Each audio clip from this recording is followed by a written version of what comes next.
Ош облусунун Төлөйкөн ат майданында болуп өткөн Көкбөр оюнунда 40 миңден ашуун көрүүчүлөр катышкан. Буга Ош облустук ички иштер башкармалыгынын кызматкерлери дагы 1000ден ашуун кызматкерлер тартылган. Мындан сырткары Ош шаардык ички иштер бөлүмүнүн жана Жалал Абад облусунун дагы келишкен. Ал эми ошол оюндун аягында көрүүчүлөр тарабынан ошол калыстарга бир аз нааразычылыгын билдирип, натыйжада ошол желим бөтөлкөлөрдү ыргытып, ошондой коомдук тартипти бузушкан.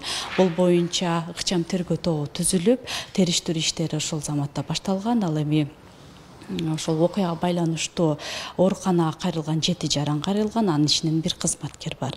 Бүгүнкү күндө ошол коомдук коопсуздукту, коомдук тартипти бузган жана ошо чагымчылык аракеттер жасаган боюнча Ош облустук ички иштер башкармалыгынын кызматкерлери тарабынан 25 жаран аныкталып, азыркы учурда алып келинди.